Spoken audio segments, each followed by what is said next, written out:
Hi everyone, welcome to week 3. Woohoo! This week we're going to talk about agency policy and procedure. I'm going to look at the difference between a program and a project, and I'm going to talk real quickly about community assessments and community needs assessments. So when we're talking about agency policy and procedure, it can be a bit sticky. So if we can do some proactive work, that's best, but sometimes we can't. So what do I mean by proactive work? Well, when we are interviewing for a position, remember that when we are interviewing for a position, or when I am facilitating interviews for staff openings at the agency I work for, I remember that they are interviewing the agency just as much as I am interviewing them. And when I go to interview, I have the mentality that, hey, I am interviewing your agency as much as you are interviewing me. So during that time is the perfect opportunity to ask about the agency's mission, vision, values, and expectations. And sometimes what we do well, not sometimes, but all the time, what I do when I'm setting up an interview is I email all of those out ahead of time to the interested applicants. So you can ask to have them emailed to you also if that's what you would like. And I'm going to put a link below, or like a document below that you can click on that gives you an example of mission, vision, values, and agency expectations for the agency that I work for.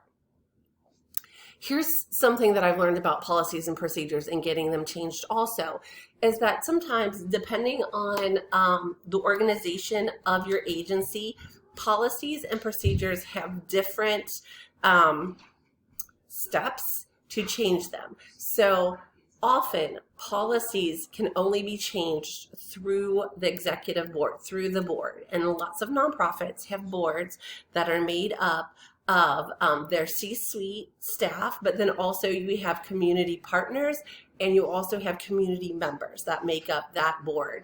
And with many nonprofits, procedures can be changed either quarterly or once a year at the beginning of the fiscal year, or at the very end of the fiscal year for the beginning of the next fiscal year. And procedures often can be changed more informally through department, through CEO, CFO, all of those things. It could be a little bit different. So another good interview question is to ask how the agency goes about when there's a policy or a procedure change.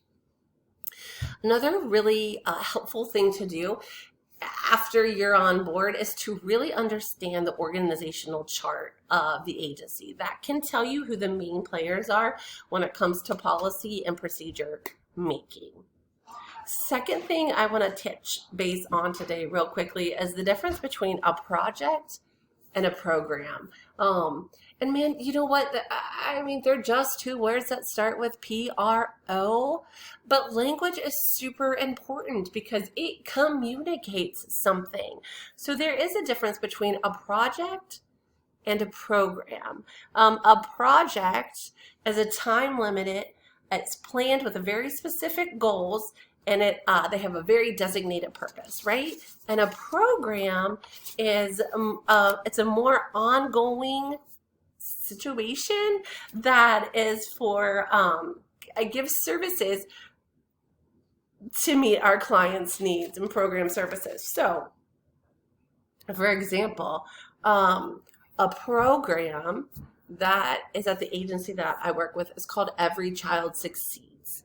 And it's a home visitation program that works with pregnant persons and continues to work with them up until their child is a year old. And it talks about child development and attunement and attachment and parenting. And it is very organized, and it has a curriculum, and it serves that need for those customers. But what I'm working on is a project, because we're not building a program. We are living it up with a project.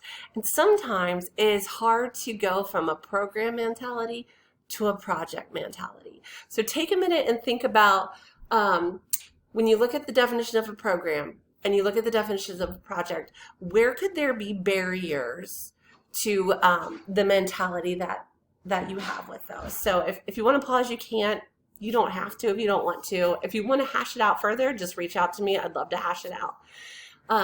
But I know for myself and the staff that I work with on our project, it is sometimes it's difficult because we are building something really new that is not supposed to be around in 5 years, right? So with the project we're working on, sometimes we refer to it as an experiment because we are given permission to try strategies, test strategies, fail, and then go through the CQI process to see if we can do them better. So what I'm working on is a project. There are other examples of projects as opposed to programs, and if you would like greater information on that, please just reach out to me. So the last thing I want to talk about today is the needs assessment assignment that's in Mod 3 and the readings that you have.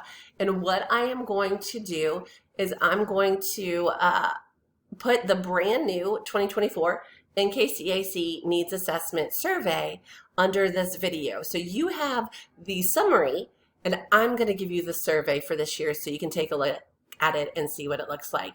And I totally lied. I'm not done talking about programs and projects. One more thing.